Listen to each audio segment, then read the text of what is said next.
지난주에 이어서 39페이지 쪽에 보겠습니다.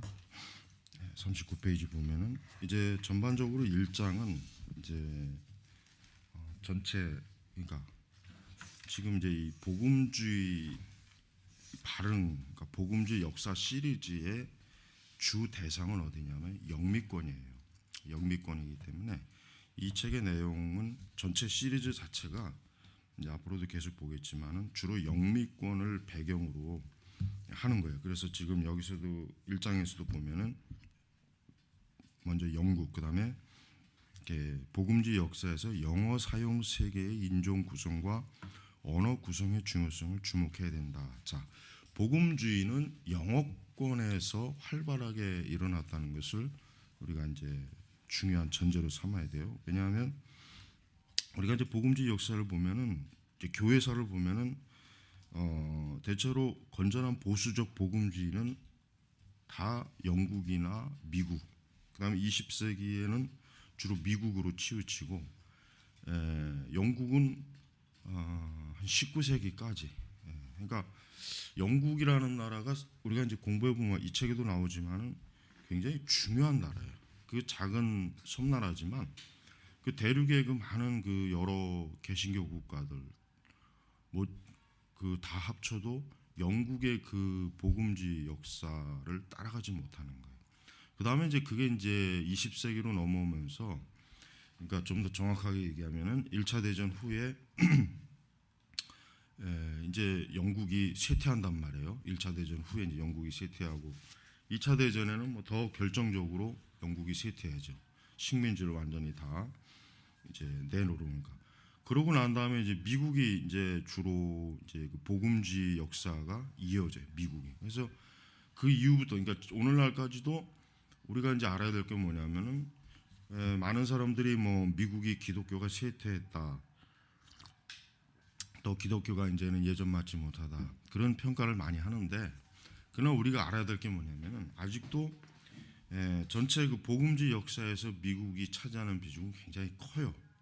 예를 들면 뭐 우리나라에서 신학을 공부할 때라도 주로 미국으로 가지 다른 곳으로 가는 비율은 극히 적거든요. 특히 뭐 유럽이나 이런 쪽으로.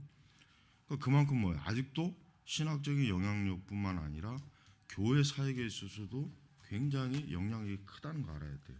그러니까 자, 그것이 좋은 것이든 나쁜 것이든 항상 보면 우리나라 교회가 어디에 영향을 받아요? 미국의 영향을 받는다. 미국에. 옛날에는 이런 말이 있었어요. 옛날 80년대에는 미국에서 일어난 기독교 현상은 한 10년 뒤에 한국에서 일어난다, 이런 말들이 있었는데, 지금은 이제 인터넷이나 이런 정보통신의 발달로 미국에서 어떠한 현상이 일어나면 바로 그냥 한국에서도 그런 현상이 나타나는 거예요. 그러니까 우리가 좋은 현상이든 나쁜 현상이든 지금 미국 중심으로, 또 그 이전에는 어디 영국 중심으로 그렇게 좀 복음주의가 주로 활동된 그런 역사가 나타난 것을 우리가 알아야 되겠습니다. 그래서 39페이지 하반절 보면은 자, 압도적으로 로마 카톨릭으로 나온 프랑스계 캐나다인들을 제외하고는 소수의 언어 사용자들은 어때? 18세기 후반기에 어떤 시점에 일반적인 영어 사용 세계 사람보다 훨씬 더 복음주의 설교 회심의 실천의 마음에 문을 활짝 열었다. 그러니까 영어 사용권의 사람들, 또 그들이 하는 사역을 통해서 굉장히 많은 그 사역의 열매가 열리고 또 이 복음주의가 확산이 되는 거예요. 자, 이제 다음 이제 교회 지형. 지금 여기서 보면은 자, 이제 교회 지형, 그 다음에 또 뭐가 나오냐면 영적 지형, 그 다음에 네 번째가 뭐냐면 잉글랜드 국교회, 그러니까 영국 국교회, 그 다음에 다섯 번째가 잉글랜드 비국교도, 우리가 그 다음에 이제 여섯 번째가 웨일즈, 아일랜드, 스코틀랜드, 그 다음에 일곱 번째가 미주 식민지. 그러니까 이렇게 지금 1장이 이렇게, 지금 그 다음에 8장, 마지막 챕터 8이 영적 형실과 정치적 형실, 이렇게 나와 있어요. 그러니까 지금 이 책에서는 교회를 어떻게 보냐면 다면적으로 지금 분석하는 거야. 다면적. 그러니까 어떤 교회하면 뭐 어떤 신학적 조류, 이게 아니라 교회가 어느 시대, 또 어떤 지형, 그다음에 어떤 영적 상황, 또 심지어 어떤 정치적 뭐 국경 뭐 이런 그 다양한, 그다음에 또 이제 특별히 이제 잉글랜드 같은 경우는, 영국 같은 경우는 이 국교와 비국교도로 꼭 나눠야 돼요. 영국 교회는 국교와 비국교도. 우리는 청교도나 개혁주의는 비국교도의 그 영향을 지대하게 받고 있어요. 그러나 또 한편 우리가 영국 국교회는 그래도 한 18세기 때까지는 영국 국교회가 굉장히 어때요? 굉장히 그래도 활발하게 그 기독교 사역이 이루어졌다는 걸 우리가 알아야 돼요. 자, 이제 우리 40페이지 교회의 지형을 보겠습니다. 자, 복음주의 역사에서 영어 사용권을 형성하는 9개 개개별 교회적 지리는 자연적 지리만큼 뭐다 중요하다. 자, 이거 9개 지역이 어디입니까? 잉글랜드, 그러니까 영국, 웨일즈, 스코틀랜드, 그다음에 아일랜드, 뉴 잉글랜드, 대서양 중부, 미국 남부, 서인조 대조, 캐나다. 이렇게 이 영어를 사용하는 9개 개별 지역은 교회 지형으로서 중요하다는 게 교회. 그래서 18세기 초반부 교회의 지리는 매우 단순하면서도 복잡한 그림이었다. 그림이었다 이렇게 나오잖아요. 그래서 복잡한 지형이다. 그래서 그 흐름 그런 흐름을 따라서 우리가 이제 교회를 분석하고 그래야 됩니다. 자, 이 중에서 이제 우리가 카톨릭은 즉 아일랜드 같은 경우 지금도 여러분 가끔, 요즘은 그래도 좀 거의 뭐 덜한데 80년대까지 90년대까지만 해도 이 아일랜드에서 이 개신교도와 카톨릭 교인들 간의 이 무장 충돌이 엄청 많았어요. 굉장히 심하겠어요. 그래가지고 영국은 그 역사적인 배경이 있죠. 이제 역사적인 배경이, 그 영국은 절대 그 아일랜드에서 로마 카톨릭의 그 정치적, 그다음에 그들의 종교적 세력이 크는 거를 절대 원치 않는단 말이에요. 절대 원치 않아요. 그래서 원래 그쪽에다가 이제 개신교도들, 국교도들을 이주시켜 가지고 이제 그 지금까지 뿌리가 내려오는데, 요즘은 뭐 거의 뭐 거기서 무슨 뭐 이런 게 이제는 일어나지 않더라고요. 그러나 과거 80년대, 90년대까지만 해도 심각했어요. 항상 그 아일랜드 그 영국계 개신교들, 그다음에 그 아일랜드계 카톨릭교도들이 늘 그냥 막 서로 테러 일으키고 막 싸우고 그런 게 굉장히 심했단 말이에요. 그러니까 이런 일부 지역을 제외하고는 나머지는 다 어디입니까? 적어도 그 깊은 뿌리는 종교 개혁주의적인 개신교 뿌리. 그다음에 또 조금 그 다음 뿌리는 뭡니까? 보수적 복음주의적 뿌리. 그러니까 이 두 뿌리를 가지고 형성된 지역이 지금 이 9개 개별 지역이란 말이에요. 그리고 이 9개 개별 지역이 결국은 19세기부터 오늘날까지도 적어도 개신교 지역에서 가장 왕성하게 어때요? 선교와 신학, 특히 선교를 왕성하게 참 활동하는 그 지역이에요. 특히 영국 같은 경우는 19세기에 중국, 그다음에 인도 굉장히 활발했죠. 그다음에 미국은 미국도 이제 거기에 이제 19세기 후반부터 이제 동참하기 시작했는데, 미국도요 뭐 이제 우리 한국, 또 일본, 그다음에 뭐 또 인도, 뭐 중국, 그러니까 미국도 역시 같이 그 선교 대열에 참여한 거예요. 자, 40페이지 중반 봅시다. 국교의 운동과 비국교의 운동 모두에서 복음주의자들이 등장한다. 복음주의자들이 등장. 이 복음주의자들의 요건이 뭡니까? 첫째는 복음주의자 요건은 뭡니까? 예수 그리스도의 십자가의 구속과 사역의 절대성을 믿는 사람들이 복음주의자예요. 이건 그때나 지금이나 마찬가지예요. 그때나 지금이나 마찬가지예요. 예수 그리스도의 사역, 구속의 사역을 믿고 그것을 인정하고 그것을 가장 절대적인 기독교의 교리로 알고 있는 사람이 복음주의자들이에요. 이 사람들이 뭐 국교에 속했다, 비국교에 속했다 이거하고는 이것을 떠나서 어쨌든 그 당시에 나는 복음주의자다. 나는 복음주의 운동에 참여하는 사람이다. 나는 복음주의권에 속한다 했을 때는 이 사람은 예수 그리스도의 십자가의 구속과 복음을 절대적인 진리로 믿고 있는 사람이구나 하고 여기면은 틀림이 없는 사람이에요. 자, 그래서 사실은 이들은 복음주의의 강조점들이 눈에 띄게 드러나자마자 비국교도와 국교도 사이의 교제 협력의 다리로 기능했다. 자, 그래요. 여러분, 히필드가 어디 소속입니까? 히필드가 국교의 소속이에요. 그다음에 웨슬레도 국교의 소속이란 말이에요. 그러나 히필드는 특히 이제 히필드 같은 경우는 어때요? 교제권이 굉장히 넓어요. 그래서 미국에서도 이제 우리 특히 이제 에드워즈하고도 굉장히 친밀했고, 그다음에 영국 내에서도 히필드는 비국교도들을 굉장히 환영했어요. 아주 굉장히 반가워하고 같은 믿음의 동지로서 굉장히 그 히필드 사역을 하는 데 있어서 많이 동참했단 말이에요. 그러니까 이 복음의 강조점들, 즉 예수 그리스도의 구속, 그다음에 성경의 영감성, 특히 이제 성경의 영감, 즉 성경에 오류가 없다는 거. 왜냐? 이제 18세기 후반부부터 이제 뭐가 나옵니까? 자유주의 신학이 서서히 이제 태동하는 거예요, 독일에서. 그러나 아직 이제 지금 요 18세기 초반부 요 시기에는 이제 그런 영향은 없었지만 적어도 이 복음주의자들은 성경을 어떻게 합니까? 절대적인 하나님의 영감된 말씀으로 아주 굳게 믿는 사람이에요. 굳게 믿는 사람. 이 사람들한테는 성경에 오류가 있다. 성경이 좀 이거는 상상할 수도 없는 것이, 이건 꿈도 꿀 수 없는 일들이에요. 그만큼 이 당시의 복음주의자들은 지금의 복음주의자들보다 훨씬 어때요? 훨씬 더 선명해요. 오늘날 복음주의자라고 하는 사람들은 사실 신복음주의라고 봐야 돼요.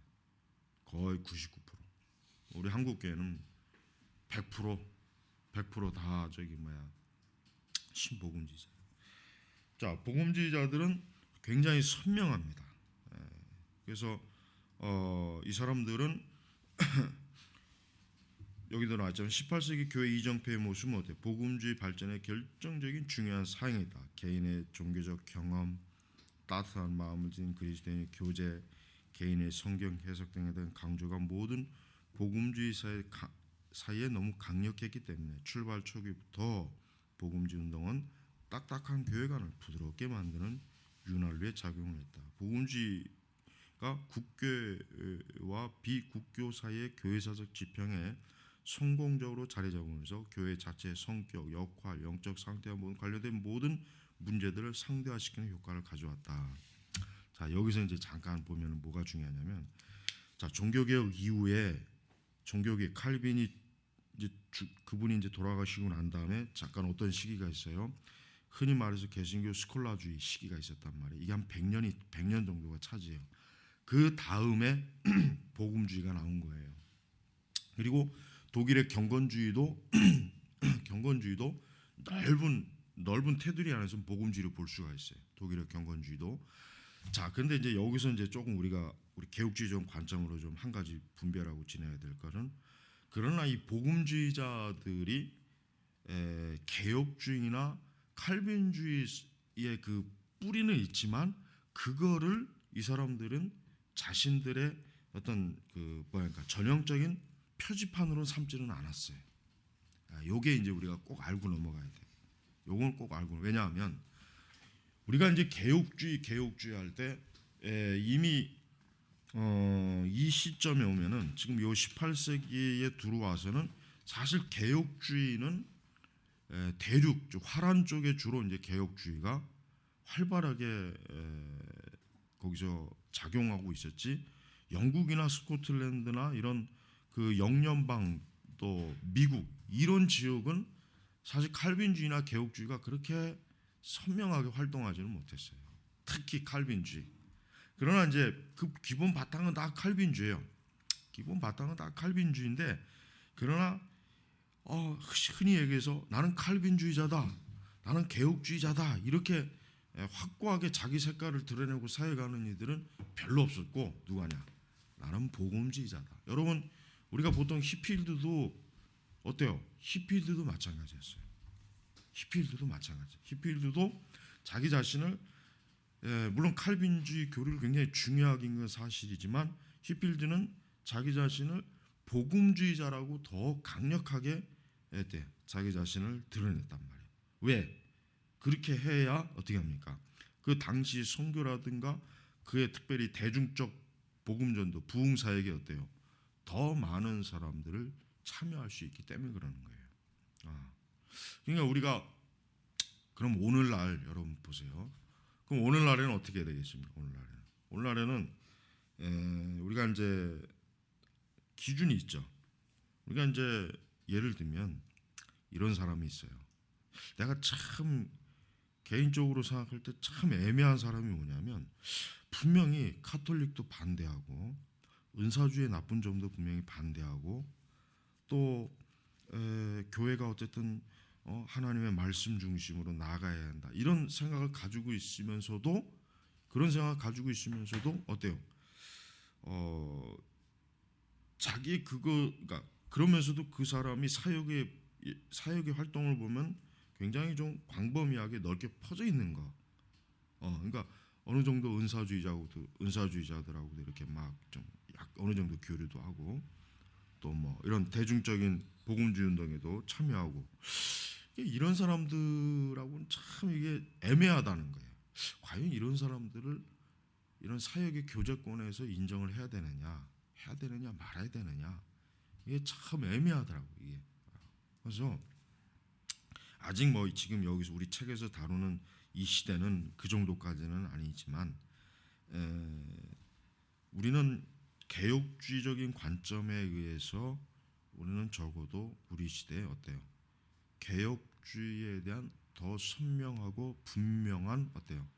우리의 정체성을 드러내야 돼요. 칼빈주의.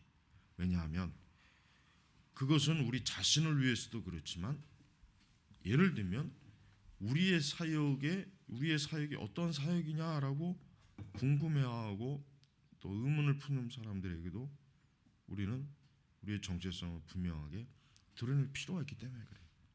그렇지 않으면은 오해를 한단 말이에요. 우리는 다 같이 거의 뭐 비슷비슷한 그냥 부류구나 이런 생각을 하는 것이에요. 그런 거를 우리가 조심해야 돼요. 자, 우리 41페이지 나머지는 여러분이 좀 나중에 읽던가 아니면 미리 읽어둔가. 자, 41페이지 보면은 중반절에 아일랜드에는 종파 비율이 역전되었다. 아일랜드 국교회는 비교적 재정이 풍부하지만 아일랜드 인구 중 소수 분파의 지지받지 못했다. 비록 영국이 카톨릭의 입지를 줄이려는 시도로 여러 가지 혹독한 형벌 정책을 법제화했지만 이게 이제 내가 아까 말한 거예요. 1980년대까지도 이런 정책이 굉장히 강력하게 막 밀고 늘었어요. 그러다 이제 나중에 서로 이제 평화 협정을 맺는 거예요. 왜?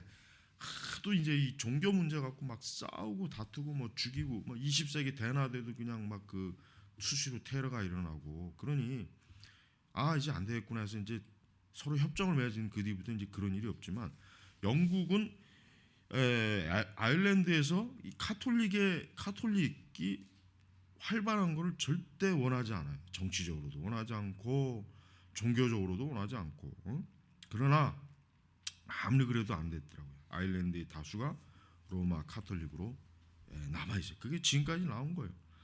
그래서 당국은 그러니까 영국이에요. 당국은 대조적으로 상당수의 아일랜드 장로교도들에게는 커다란 관용을 베풀었어요. 이게 이제 나중에 바로 아일랜드에 있는 그 개신교인들과 카톨릭 교인들 간의 어떤 부력, 서로 테러, 막 그 이제 발전되는 어떤 하나의 현상이 되는 것입니다.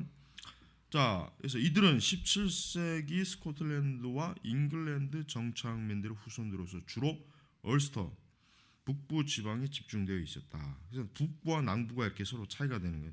1672년부터 아일랜드 개신교인들은 영국 국왕으로부터 간헐적인 왕가의 선물을 받게 되었다. 그러니까 아일랜드에 있는 개신교도들은 어떤 사람들이에요? 아일랜드 본토 사람들이 아니라 영국이 정책적으로 아일랜드의 카톨릭 세력들을 약화시키기 위해서 거기다가 이주시킨 사람이에요. 그러니까 영국에서는 이 사람들을 강력하게 밀어주고 또 본토에 있는 아일랜드 사람들은 이 사람들이 뭐 완전히 눈에 가시죠. 저것들은 아주 영국의 그 아주 침략군이다 뭐 이런 식으로 그렇게 이제 보는 거예요. 그래서 이 영국 이 아일랜드만큼은 유일하게 이 카톨릭 세력이 여전히 뿌리 있게 있기 때문에 이런 그 영국 국교회라든가 또 뭐 장로교도 뭐 개혁교 이런 개신교도들에 대해서 아주 강력하게 반발하는 그런 사람들이었어요.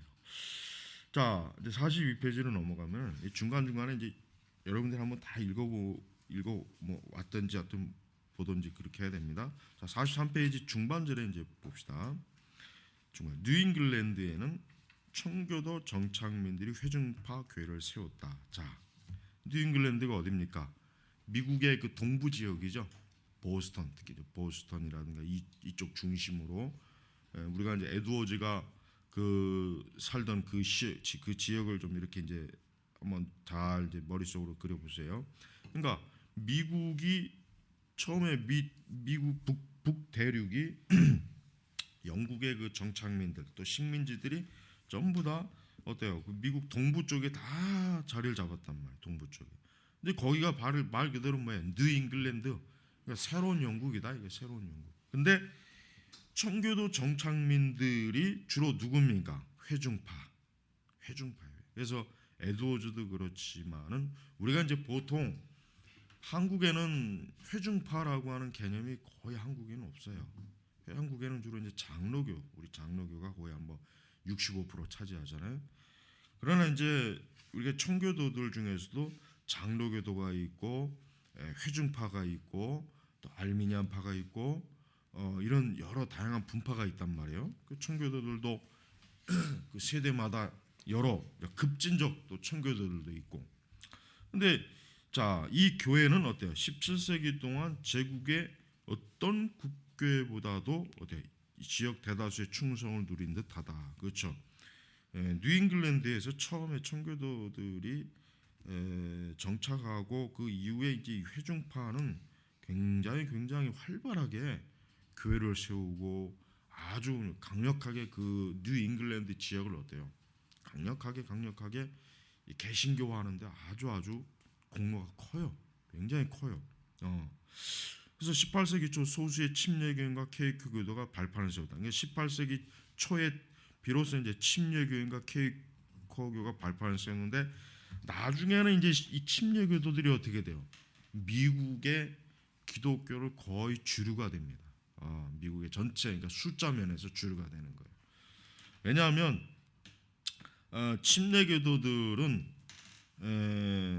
우선 침례교도들은 교리적인 선명성이 그렇게 뭐라 그럴까 좀 이렇게 선명하지가 않아요. 쉽게 얘기하면 장로교처럼 정확한 교리적 체계를 아주 뚜렷하게 세우지 않았어요. 이 침례교는. 그러면서도 침례교는 보수적인 그런 근본적인 신앙을 아예 뿌리채부터 갖고 있기 때문에 침례교가 뭐 나중에도 후대에도 보면 알겠지만은 20세기에도 뭐 자유주의에 이렇게 빠진다거나 그런 일은 거의 없었어요. 그러나 침례교는 어때요? 신학이 굉장히 좀 허술한 면이 있어요. 그거 어떻게 알 수 있냐? 자, 우리가 미국의 그 프린스턴을 보면은 미국의 프린스턴은 장로교란 말이에요. 여러분이 그 미국 장로교에서 혹시 읽어보면 알겠지만은 미국의 장로교회는 그 작은 세력이 있고 작은 숫자지만 미국 개신교에 미친 영향은 엄청나게 컸어요. 미국 독립선언 그 당시에도 그렇고. 자, 근데 장로교도들은 어때요? 철저하게 대학을 세워서 그 대학에서 엄격하게 어때요? 신학 수업을 받고 수련한 그러한 사역자들을 파송하면서 교회를 세우지만 침례교도들은 어때요? 성경학교나 아니면 뭐 그냥 간략한 그저 뭐 한 1년 뭐 몇 개월 이렇게 신학 교육을 해가지고 목회자들을 파송한 거예요. 왜냐하면 미국 땅이 넓잖아요. 넓고 또 그 당시 식민지 그 사람들이 막 사방으로 퍼져나가는 시기에 어때요? 빨리빨리 교회를 세워야 되는데 뭐가 없습니까? 누가 없습니까? 사역자가 없는 거예요. 그러니까 침례교도들은 어떻게 했습니까? 장기간에 사역자를 키우는 것은 이것은 뭐 더 이상 이거는 좀 어려운 거죠. 뭐 5년, 6년, 7년 막 이렇게 장로교도들처럼 그렇게 사역자를 훈련시켰다가는 뭐 이거 뭐 그 넓은 땅덩어리 또 그렇게 막 계속해서 늘어나는 침례교도들을 어때요? 이게 교회라든가 목양하기가 불가능하니까 어때요? 짧게 교육시켜서 빨리빨리 파송한 거예요.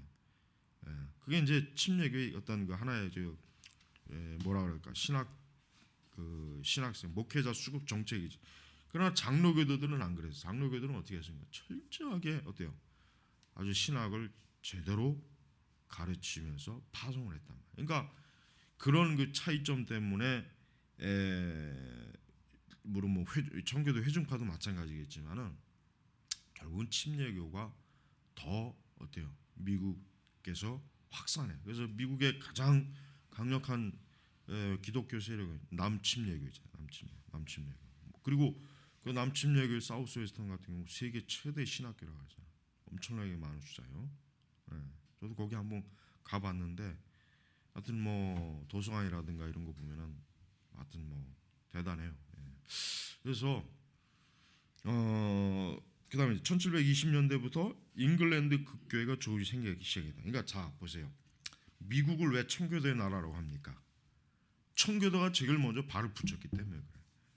만약에 미국이 처음에 국교회 사람들이라든가 만약 퀘이커 교도가 만약에 발을 먼저 드러났다면은 미국의 그 기독교의 지형이 또 어떻게 될지 모르겠어요. 그래서 매사추세츠, 코네티컷, 뉴햄프셔 등 청교도 식민지들은 자신만의 뉴 잉글랜드의 방식을 소중히 여겼기 때문에 국교의 원칙에 대해서 마지못한 정도의 느슨한 헌신을 보여주었다 했습니다. 여러분, 청교도들이 국교회를 좋아하겠습니까? 싫어하겠습니까? 싫어합니다. 왜 그런지 아십니까? 청교도들이 영국에서 국교회대들에게 많이 핍박을 받았거든요. 비국교도들하고 해서 뒤 후반부 가면 알겠지만은 대학도 옥스포드나 캠브리지는 들어가지도 못했고 또 여러 것들 사회적인 차별이 있었어요. 그러니까 근데 이 식민지에 와서까지도 국교회의 어떤 통치나 지배를 받는 거를 당연히 싫어하죠. 당연히 싫어하죠. 그래서 여러분 미국의 그 독립선언서나 국부들이 가장 중요한 게 뭡니까? 미국에는 국교를 세우지 않는다. 미국에는 미국이라는 나라, 즉 미국 아메리칸 나라는 어떠한 이유로도 국교를 세우지 않는다. 이 원칙이 왜? 어떤 특정한 종교가 만약 국교가 되었고 또 어떤 종교적인 핍박이나 어려움을 주면은 어때요? 곤란하기 때문에 그런 거예요. 그래서 그렇지만서도 어쨌든 이 뉴 잉글랜드가 영국 당국의 영향력을 받고 있기 때문에 그렇다고 해서 국교회를 뭐 이렇게 막 무력으로 뭐 쫓아내 그럴 수는 없었어요. 그러기 힘든 거예요. 자, 그다음에 이제 우리 44페이지 쪽 넘어갑니다. 44페이지 끝으로 그 상반절 북미 본토 대서양 중부 식민지에는 변형된 교회 국가 제도가 있었다. 어떠한 국교회도 이 지역에 자리 잡지 못했다. 맞아요. 국교회 자체를 굉장히 싫어했어요. 그리고 국교회가 세워지면 결국은 또 자기들이 또 그러면 비국교도라고 하는 그 수모를 또 당할 것이 아닌가. 이런 여러 요소 때문에 싫어했단 말이에요. 뉴 잉글랜드의 로드 아일랜드에는 국교회가 전혀 없었다. 로저 윌리엄스, 이 로저 윌리엄스는 아주 그 청교도 식민지 총독으로서 유명한 사람입니다. 이 사람은 로저 윌리엄스가 지도하는 이 작은 식민지는 초창기부터 보다 존중받는 식민지로부터 온갖 비국교도 찌꺼기들이 안심하고 흘러들어가는 별정이라는 평판을 널리 얻고 있었다.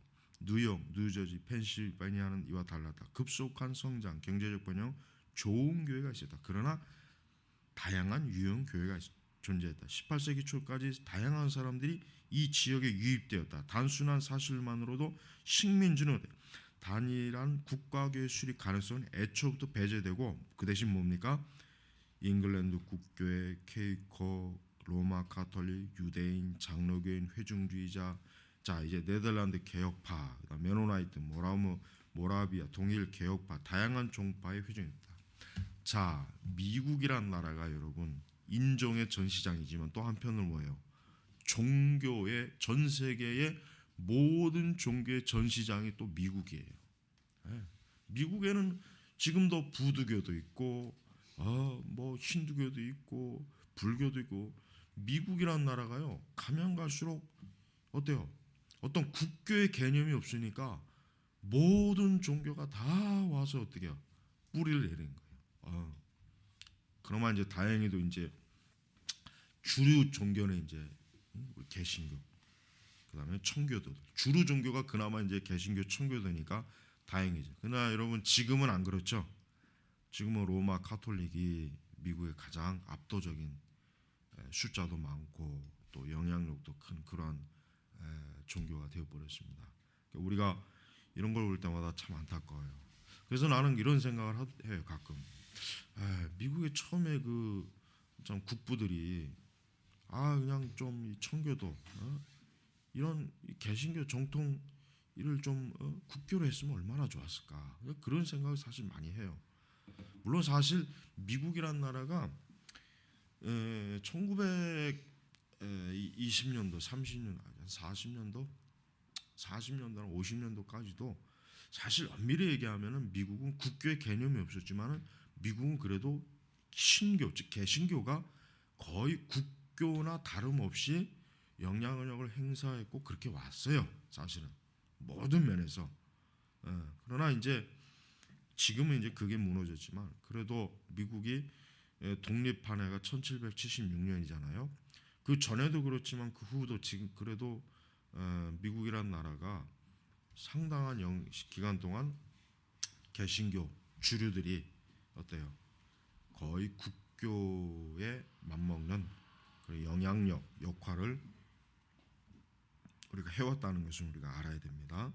자, 44페이지 하반절 보면 결과적으로 규제 없는 신앙 환경에서 어때요? 복음주의가 가장 번성한다는 사실이 미국 중부 식민지에서 증명이 되었다. 이게 참 중요한 통찰입니다. 자, 규제가 없다는 게 뭘 말하는 거예요? 종교의 차별이 없다는 걸 얘기하는 거예요. 종교의 차별이 없다는 거예요. 그러니까 뭐 국교다, 비국교다, 뭐 너는 카톨릭이다, 우리는 개신교다, 이러한 그 구별이 없는 데서 어때요? 복음주의가 굉장히 번성한 거예요. 번성한 거. 그래서 교회는 항상 종교의 자유를 강력하게 주장해야 됩니다. 그러나 이슬람 같은 그 종교는 종교의 자유를 부정합니다. 또 로마 카톨릭도 자기들의 세력이 강할 때 어때요? 종교의 자유를 부정해요. 예를 들면 남미 같은 경우에서도 막 그 개신교 오순절 교파들이 막 왕성하게 그냥 막 복음 막 이렇게 나가니까 남미 카톨릭 주교에서 경고했잖아요. 더 이상 개신교도들이, 선교사들이 활동하는 것을 좌시할 수 없다. 굉장히 막 그 남미 카톨릭이 아주 반발이 심해. 지금도 그래요. 그러니까 우리가 사실 순복음이 우리 한국에서는 꼴보기 싫었지만은 이런 남미나 이쪽은요, 이 순복음의 계통의 이런 오순절 계통의 개신교들이 굉장히 확산이 빨라요. 왜냐하면 좀 그 기복주의적인 게 있잖아요. 그러니까 남미 사람들이 또 그 뭐 어떤 그 물질적 부 막 이런 걸 추구한단 말이야.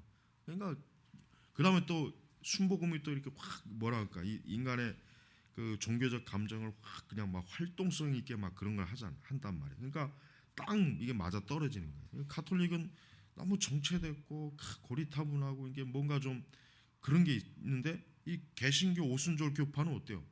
활발하거든. 이게 남미의 그 삼바 문화 이런 거 브라질 딱 맞아 떨어지는 거야. 막 뭐 악기로 두들겨 뭐 찬양하고 방언도 하고 딱 이게 기질하고 맞으니까 확산 속도가 빠른 거예요. 그러니까 남미에서 그 카톨릭이 굉장히 막 그 위협을 느껴요. 예.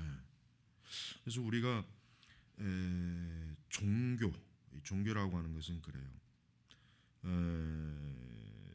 물론 이제 식민지 초기에 종교의 자유를 자유롭게 한 거는 잘한 거예요. 어차피 결과적으로는 잘한 건데, 그런데 이제 또 하나 우리가 알아야 될 것은 그 로마 카톨릭이 그 영향을 굉장히 잘 받았어요. 카톨릭이 사실은 어때요?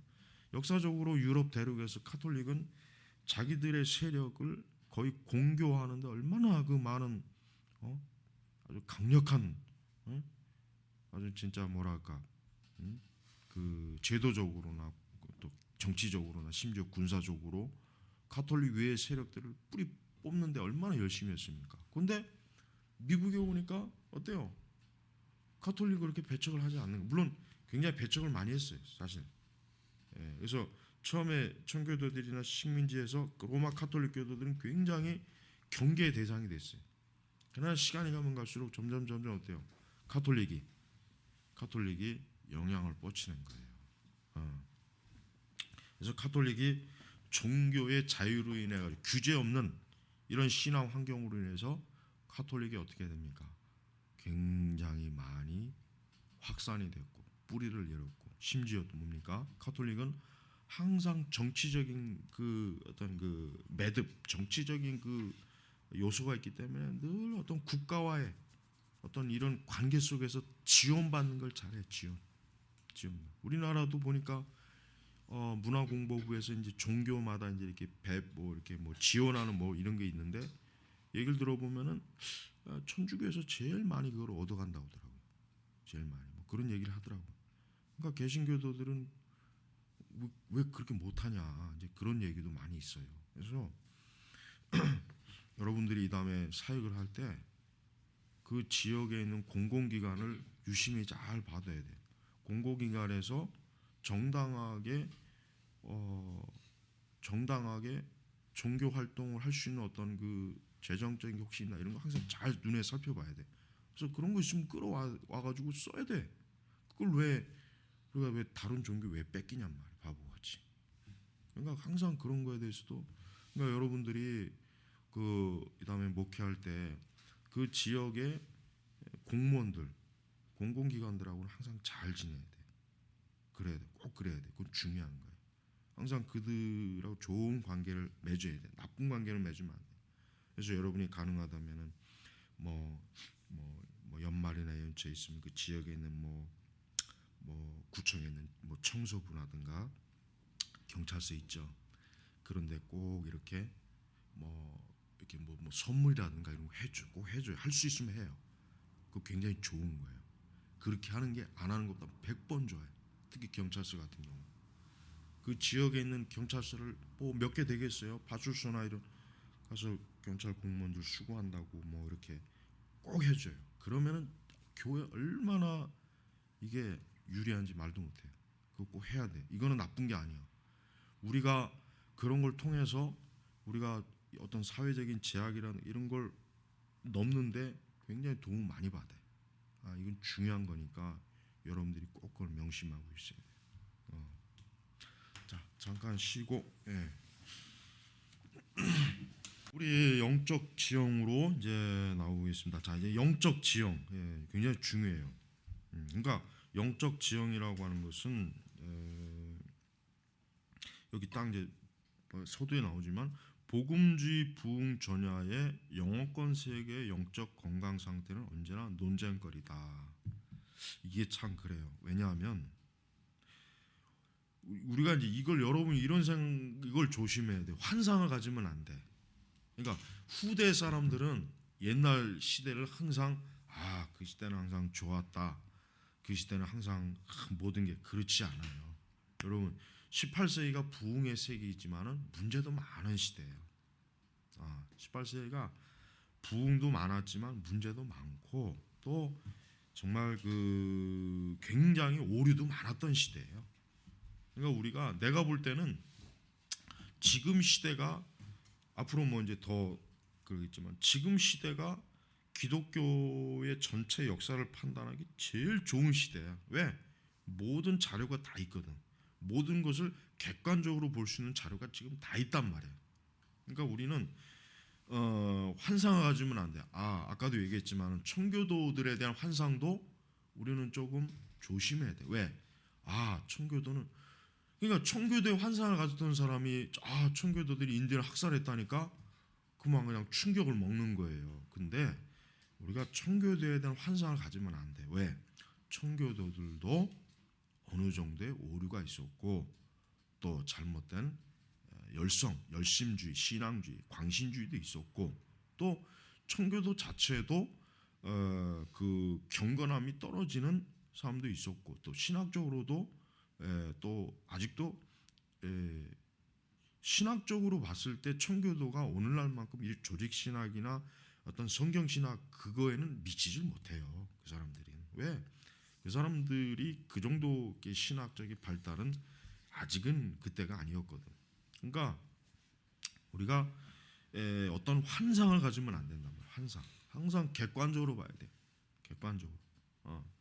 그러니까 어느 시대 기독교를 평가하고 어떤 인물을 평가할 때 어떤 명확한 객관적인 근거를 가지고 그 사람 그 신앙, 영적 상태, 영적 지형 이런 것들을 판단해야지 잘못하다 환상을 갖게 되면은 만약에 나중에 이제 또 다른 어떤 사실을 접했을 때 굉장히 충격을 먹는다고요. 그러면 안 된단 말이에요. 자, 그래서 1730년대 최초의 조직화된 부흥이래. 이 조직화된 부흥을 누가 합니까? 휘필드가 해요. 그 다음에 휘필드를 따라서 웨슬레가 합니다. 그러나 에드워즈는 조직화된 부흥을 하질 않아요. 에드워즈는 순회 전도자가 아니에요. 에드워즈는 어떤 사람입니까? 그 사람들은 한 지역 목회자란 말이에요. 한 지역 목회를 통해서 그는 하나님의 부흥의 역사를 경험하고 그 사역의 중심에 선 지도자이긴 했지만 그러나 조직화된 부흥 운동을 일으키지는 않았어요. 그거는 히필드가 그렇게 한 것이고 그다음에 에드워즈 웨슬레가 이제 그렇게 했다는 걸 우리가 알아야 돼요. 그래서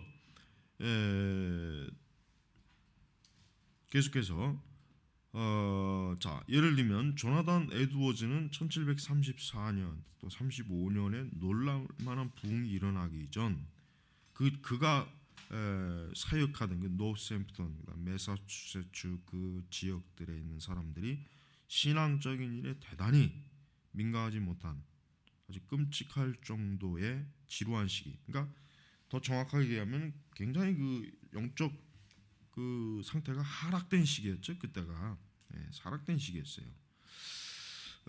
그리고 1736년 그 조지 버클레이가 지금 내린 평가를 인용하면서 우리의 전망은 대단히 끔찍하다. 증세는 나란히 심해지고 있다. 어린아이들이 사악한 시대에 태어나 양육되고 있다. 또 훈육이나 주입된 견해를 통한 착한 성향은 전무하다. 성년이 자라면 괴물이 되어버린다. 그러니까 그 당시 영적 상황, 그러니까 부흥이 일어나기 전에 영적 상황은 굉장히 참 하락된 그러한 시기고 어려운 시기였다 하는 것을 우리가 알아야 됩니다. 그래서 그만큼 청교도 1세대 지나고 2세대 들어가면은 확실히 1세대의 그 영적 어떤 순결, 열심 어떤 그런 것들이 거의 다 죽어버려요. 거의 다 죽어버려서 아주 그것 때문에 참 골치 아파하는 일들이 참 많이 일어났습니다. 그래서 46페이지 그 상반절 당시의 종교 상태가 후기 복음주의자들이나 뉴 잉글랜드 국교회 가톨릭파 사람들이 생각할 정도로 피폐된 것은 아니라는 경고를 내린다. 오히려 객관적인 평가로 확신에 찬 종교생활, 설득적인 복음설교, 효율적인 기독교 문화가 18세기 몇십 년 동안 비교적 잘 갖춰지지 않았다는 점을 인정한다. 그러니까 굉장히 그 좀 복잡한 거예요. 완전히 죽은 건 아니지만 그렇다고 해서 또 올바른 기독교 목회가 잘 또 이렇게 이루어졌다고 보기도 어렵고, 그러니까 뭐라고 뭘까 좀 이렇게 좀 중구난방식의 그러한 시기라고 이렇게 봐야 돼요. 자, 잉글랜드 교회, 잉글랜드 국교회, 영국 국교회는 우리가 좀 공부를 많이 해야 돼요. 왜냐하면 영국 국교회는 국교회라고 해가지고 우리와 관계없다 그럴 수가 없습니다. 영국 국교회는 의외로 기독교 역사에서 차지하는 비중이 굉장히 큽니다. 그래서 잉글랜드 국교회는 의회, 영국 왕실, 제국과 아주 밀접하게 연결돼 있어요. 쉽게 얘기하면 국가교회죠. 국가교회. 헨리 8세가 자기 사적인 목적을 이용하기 위해서 국가교회를 세운 건데, 전체 영어권 세계에서 특별한 중요성을 지닌다. 영국 국교회는 영어 사용 인구 중 반 이상의 공식 종교가 되었을 뿐 아니라 잉글랜드, 웨일즈, 아일랜드 비국교회와 제국의 다른 교회들에게도 중요한 표준이 된다. 그래서 잉글랜드 국교회는 규모와 중심적 역할로 인해 향후 복음주의 발전에도 중요성을 지니지만 18세기 초 심각한 어려움을 겪는다. 교회 주교들과 교구 성직자들이 언제나 자리 욕심으로 시간만 때우는 싹군들로만 구성된 것은 아니었지만 복수집과 비거주제가 널리 시행되어 잉글랜드 국교의 효율성을 좀먹고 있었다. 여러분 그 당시에 그러니까 제가 전에도 얘기했지만 찰스 다윈도 젊을 때 심각한 고민했죠. 아버지가 야 너는 아무리 봐도 이게 먹고 살 길이 네 상태를 봐서는 심각하니까 성직자가 되라 국교에. 그러면 너 평생 먹고 사는 일은 어려움이 없을 것이 아니냐. 이게 다윈도 굉장히 고심을 많이 했어요. 내가 신학을 공부해서 내가 국교의 목사가 되면은 괜찮자. 근데 자기가 생각하기에 자기는 도저히 신학을 공부해서 이게 뭐 이렇게 그런 걸 하기가 자기 상태를 보면은 아무리 봐도 안 될 것 같아서 이제 포기했다고 하더라고요. 글쎄 그게 잘한 건지 못한 건지 참 모르겠어요. 목사가 되었다고 해도 다윗은 분명히 그냥 그 뭐 주일날 선교 한번 하고 맨날 그 산이나 들이나 쏘다니면서, 여러분 그 당시 여러분 우리가 이거 알아야 돼요. 영국의 그 과학, 자연과학의 발달의 그 중추적인 인물들이 국교의 목사들이 굉장히 많아요. 왜 그러냐면 이 사람들이 시간이 많이 남아도니까 이렇게 서재에서 연구하고 그런 게 아니라 밖을 쏘다니면서 어떤 사람은 곤충을 채집하고 어떤 사람은 나무의 자연과학을 발달시킨 데 있어서 영국 국교의 목사들이 그 과학자 명단에 많이 들어가 있어요. 그러니까 이 사람들은 쉽게 얘기하면 사실 소명이 없는 거예요. 사명이 없는데 국교의 목사가 되면 한평생 어때요? 먹고 사는 게 보장되거든. 보장되고 뭐 시간은 많이 남지. 그러니까 어떻게 해요? 그냥 쏘다니면서 어떤 사람은 광물을 채집하고 어떤 사람은 어때요?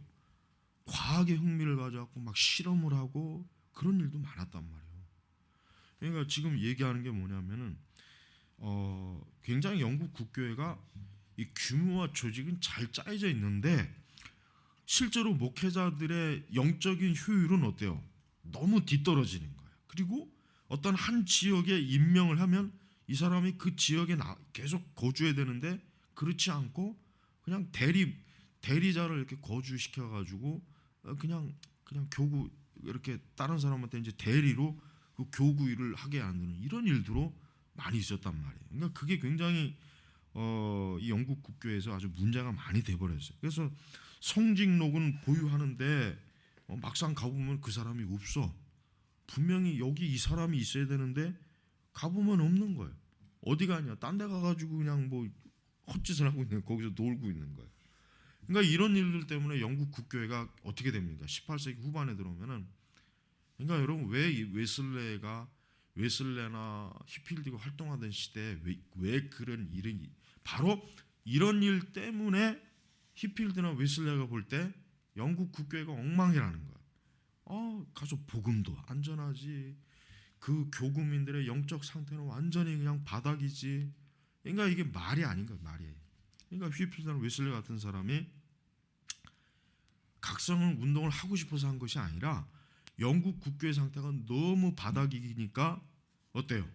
그 사람들이 그냥 와서 복음을 전하는 건데, 근데 그 복음 전하는 그거를 그 당시 사람들은 교회 가서 들어보질 못한 거란 말이에요. 제대로. 그러니까 사실 우리가 이걸 알아야 돼요. 물론 히필드나 웨슬레가 굉장히 탁월한 사람이긴 하지만, 그러나 사실 특별히 그러니까 어떤 그 사람들이 어떤 막 뭐 그러니까 사도들 같이 막 대단한 탁월한 사람은 아니에요. 왜냐? 워낙 그 당시 국교의 상태가 너무 바닥이니까 히필드나 웨슬레 같은 사람이 어떤 복음의 선명성을 드러내니까 어때요? 그게 굉장히 탁월해 보인 거예요. 물론 탁월해요. 탁월한 건 인정해야 돼요, 우리가. 하지만서도 그 당시의 영적 상황은 뭐예요? 너무 나쁜 거예요. 목사들, 영국 국교의 목사들 정상적인 상태로 목회하는 사람이 거의 없었어요. 다 그냥 국가에서 성직욕이나 받아먹고 그냥 유유자적하면서, 그래서 그 당시 그 당시 시민들은 그래요. 목사는 한 주간 내내 뭐하고 어디서 자빠져 있는지도 모르고 있다가 주일날 와가지고 그냥 설교, 뭔 소리인지 알아들어 먹지도 못할 설교 한 번 하고 또 한 주간 내내 사라져 있다가 주일날 또 오고. 그러니까 교구민들이 이 목사의 정체를, 도대체 목사의 정체를 파악을 못하겠다는 이런 얘기까지도 나돌 정도로 영국 국교의 상태가 나쁜 거예요. 여러분, 자 보세요. 한번 생각을 해봐. 국가에서 목사들의 모든 것을 다 책임져줘. 사택도 책임져주고 먹고 사는 것도 책임져주고. 그러면 과연 목회자들이 여러분 열심히 일할 것 같습니까? 절대 아닙니다. 절대 못해요.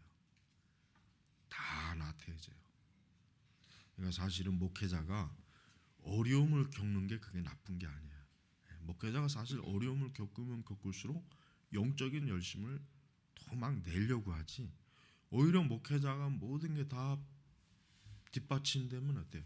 100% 타락해요. 그러니까 그런 타락하는 것을 경계해야 되는 거예요, 목회자는. 그러니까 자기가 처음에는 좀 뭐 사역이 어려울 때는 열심히 하다가 나중에 사역이 좀 이제 안전 궤도권에 들어서 편해지면 그때부터는 이제 딴 생각하는 거예요. 놀러도 다니고 막 시간도 다니고 막 여기저기 쓸데없이 또 관심도 갖고 모임에 또 괜히 또 참여도 하고, 이러다 보면 결국은 그 영적인 상태가 죽는 거란 말이에요. 그 조심해야 돼. 그걸 조심해야 돼.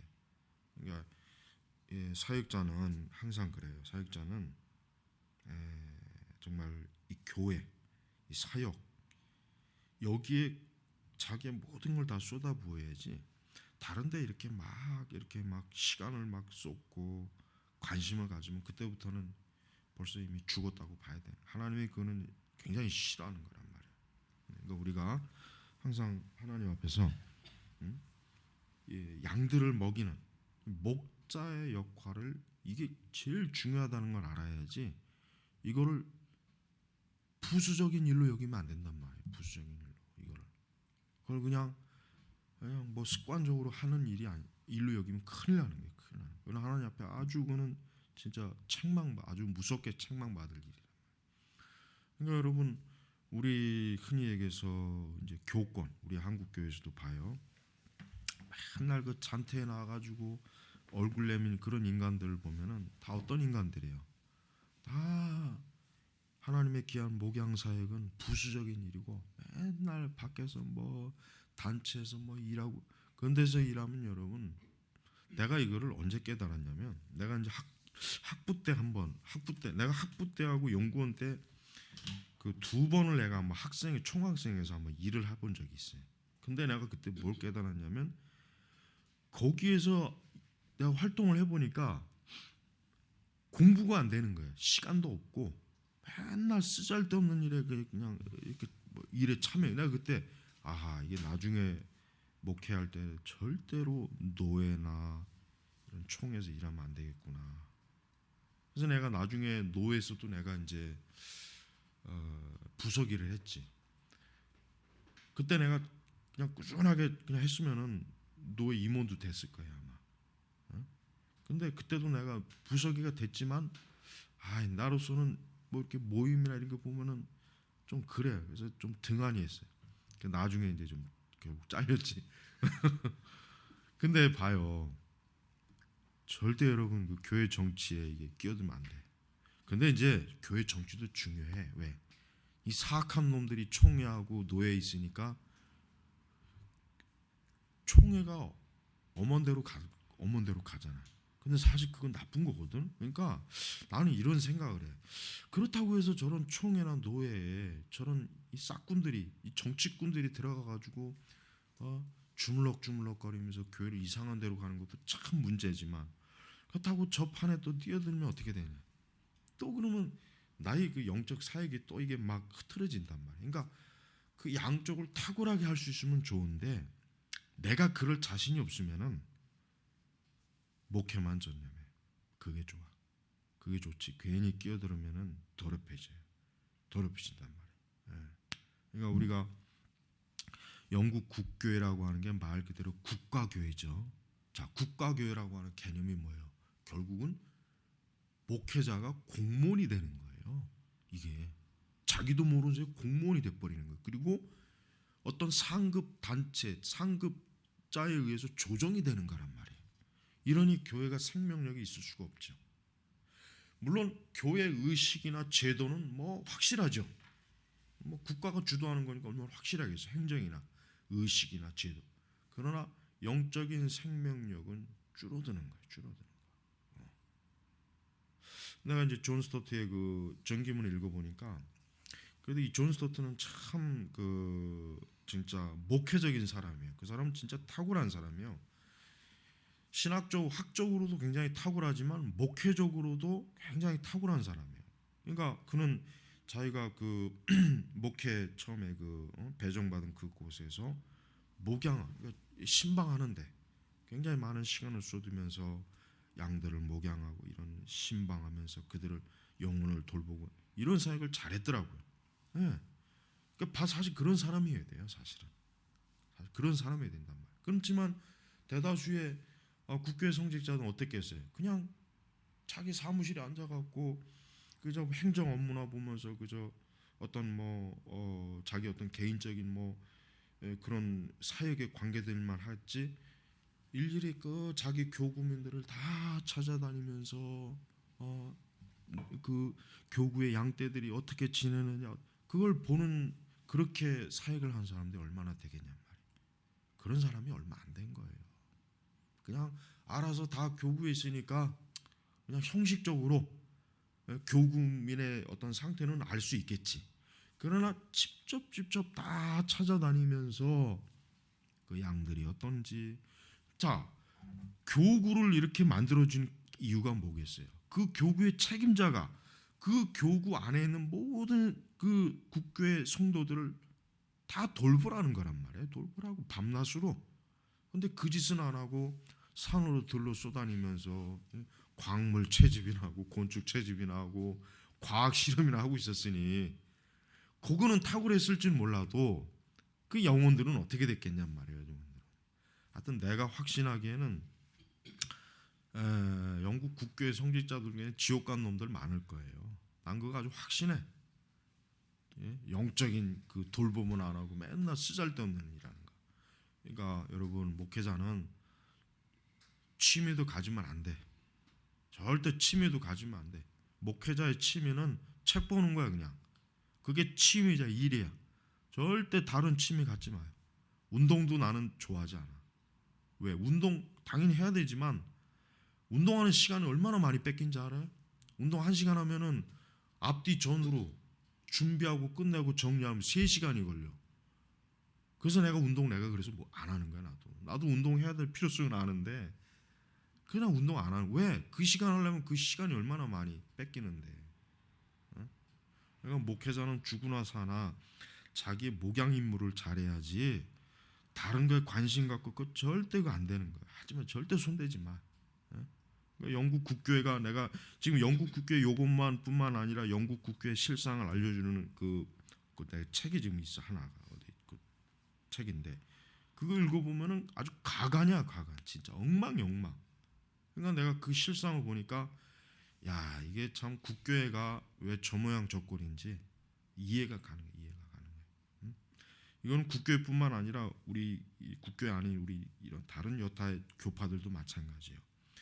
목회자가 정말 아무리 제도가 좋고 행정이 좋고 아무리 뭐 모든 게 다 갖추어 있다고 해도 하나님의 말씀 복음으로 하나님의 양떼들을 목양하지 않으면 끝나는 거예요. 아무리 국가의 지원이 있고 뭐 교단의 지원이 있고 노예 지원이 있고 뭐 학교의 지원이 다 있어도 소용없어요. 목회자가 양들을 목양 못하면 그건 끝나는 거예요. 그건 이미 마귀에게 이미 그건 패배한 거란 말이에요. 그러니까 그걸 똑바로 우리가 알아야 돼요. 그러니까 영국 국교의 역사는 그 역사예요. 국교회가 애시당초부터 좋은 목적으로 설립이 된 게 아니라 그래서 여러분 영국 국교회 안에서 청교도들이 왜 그렇게 반발했는지 그걸 알아야 된단 말이에요. 이 청교도들이 볼 때 내가 아까 말한 그런 문제점이 너무 많은 거예요. 청교도들이 볼 때. 그러니까 영국 국교회를 개혁해야 된다. 그러니까 청교도들이 미움을 받은 거란 말이에요. 맨날 저놈들 개혁해야 된다고 자꾸 하니까 꼴 보기 싫은 거예요. 저것들이. 그러니까 쫓아내버리고. 그래서 우리가 영국 국교회 안에서도 이런 깨어있는 그러니까 제이씨 라일 같은 그런 분들은 얼마나 그 영적으로 살아있는 분들이잖아요. 아주 뭐 진짜 청교도 못지않은 분들이란 말이에요. 그러니까 그런 분들이 볼 때도 영국 국교회 안에서 그러니까 그런 분들은 영국 국교회 안에서도 정말 양들을 잘 목양하고 바르게 지도한 분이지만 대다수는 안 그랬어요. 그러니까 여러분 19세기에도 라일 외에는 국교에서 특별히 알려진 인물이 없잖아요. 인물이 없단 말이에요. 왜? 그럴 수밖에 없거든. 그러니까 우리가 하나님의 일 하는 건 그래요. 여러분이 이렇게 신학을 배우고 조릭신학 여러 배우는 결국 궁극적인 목적이 뭡니까? 양들을 목양하기 위한 거예요. 목양. 그게 목적이지 다른 게 목적이 아니란 말이에요. 자, 그래서 40피 중반절에 봐요. 영혼에 대한 잉글랜드 국교의 관심은 잉글랜드, 웨일즈, 아일랜드 교구민들의 인구 성장률 또는 영적 필요와 보조를 맞추지 못했다. 보세요. 이게 상태가 지금 이 상태였어요. 이 상태. 그러니까 인구는 자꾸 늘어나는데 국교회는 그걸 감당을 못하는 거예요. 그걸 제대로 그 영혼들을 감당할 만한 신실한 목회자도 없지. 또 교구 편성도 이게 제대로 되지 않은 거예요. 교구 편성도 엉망이었다고. 교구 편성도 어때요? 매수했단 말이에요. 매수. 큰 교구를 가지고 있으면 거기에서 성직령이 많이 나오거든. 그러니까 귀족들, 돈 많은 놈들이 매수해가지고 그런 큰 교구를 막 뺏으려고 작은 저 시골의 교구는 그냥 현찮은 놈들 보내고. 그러니까 교구 편성도 엉망이었지. 이게 이 국교회는 사실은 참 이게 내가 볼 때는 영국 교회를 참 어떻게 보면은 영적으로 침체시킨 지금도 영국 국교회라고 해봐야 뭐 별 볼 일 없어요. 지금도 사실은 극히 뭐 영국 교회 내에서도 뭐 주일날 보면 뭐 1% 정도 되는 사람밖에 국교회 예배당에 안 나온다 그러잖아요. 그러니까 비국교회는 그나마도 좀 그보다 좀 퍼센테이지가 높지만 영국 국교회는 이미 벌써 오래전에 이미 벌써 영국 국교회는 끝났다고. 자, 그래서 18세기 초 수십 년에 걸친 정치적 혼란, 잉글랜드 국교를 심각하게 괴롭혔다. 자, 봐요. 국교라고 하는 것 자체가 결국 정치적인 바람을 안 탈 수가 없는 거야. 또 수상이 누가 되느냐, 정치적 성향이 어떻게 변하느냐에 따라 이 국교회가 거기에 흔들리고 거기에 자꾸 흔들려 가지고 어때요? 교회가 교회로서의 어떤 활동을 하는 게 지장이 많이 오는 거예요. 지장이 많이 오는 거예요. 그래서 교회는 이런 영국 국교회가 이게 이런 정치적인 혼란, 여러 그 어려움에 많이 참 겪고 그것 때문에 이제 참 교회가 어려움을 이 사역에 굉장히 지장이 많았다는 걸 우리가 알아야 돼요. 그다음 48쪽으로 넘어가면은 또한 잉글랜드 국교회가 관용주의에 비옥한 기반을 보임으로써 초기 복음주의자들을 포함하여 진지한 신자들을 근심하게 만들었다. 그렇습니다. 이 관용주의 지금까지도 이 영국 국교회는 처음부터 지금까지도 그래. 이 관용주의가 큰 문제입니다. 그러니까 존 스토트 같은 사람도 그렇게 참 탁월한 사람이지만 그 관용주의가 그 1960년대 로이드 존스와의 그 논쟁, 킬 대회 논쟁도 그거예요. 존 스토트는 관용주의에 물들은 사람이에요. 관용주의에 했기 때문에 로이드 존스와 같이 엄격하게 구분을 하지 않았던 거예요. 그러니까 로이드 존스는 좀 더 복음에 선명한 사람들로 이 비국교도뿐만 아니라 영국 국교에 안에 있는 사람들도 이거에 동참해라 했지만은 스토트는 로이드 존스가 너무 좀 관용이 없다. 그러니까 로이드 존스를 너무 좀 지나치게 교리주의자다 이렇게 비판한 거란 말이에요. 그게. 예? 그러니까 영국 국교회가 이 관용주의가 상당히 문제. 지금도 그러니까 영국 국교회가 여전히 로마 카톨릭과 손을 잡고 심지어는 뭐 또 이슬람과도 또 이제 교류할. 그러니까 영국 국교의 관용주의는 아주 뿌리가 이게 깊어요. 이게 문제예요. 그래서 여기도 잘 나와 있어요. 초기 복음주의자를 포함해서 진지한 신자들 근심하게 만들었다. 그래서 동성애도 허용하잖아요. 동성애도.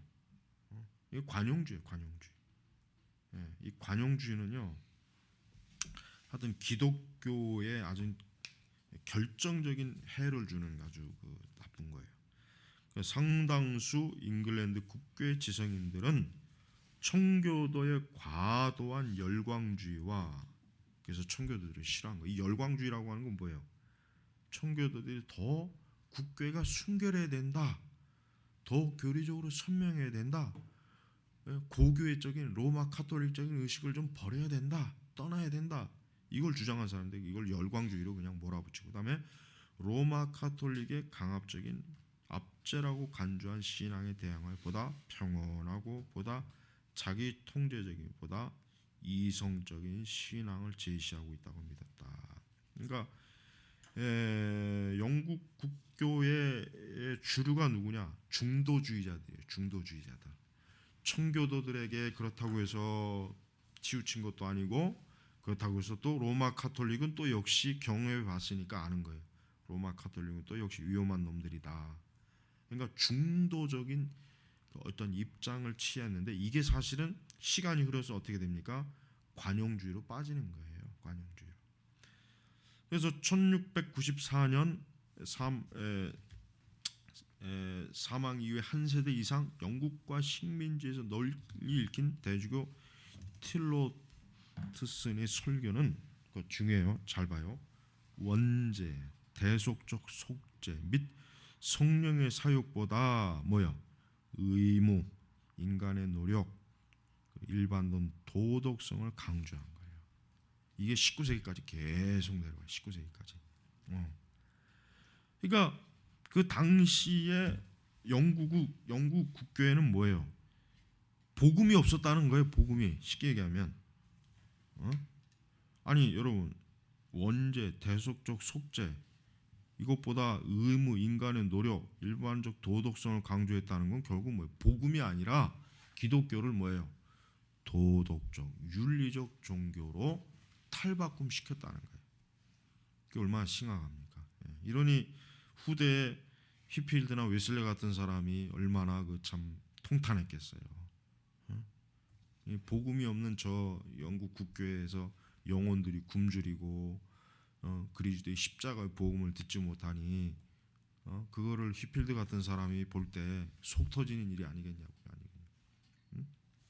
그래서 그 당시 이제 사회적 철학에서도 존 로크의 관용에 관한 편지, 그다음에 인간 이해에 관한 에세이, 그다음에 기독교의 합리성이 주는 인상적인 무게감은 이 책들을 어떤 전통적 종교 권위도 넘어서는 인간 이성에 관한 강력한 추천서로 만들었다.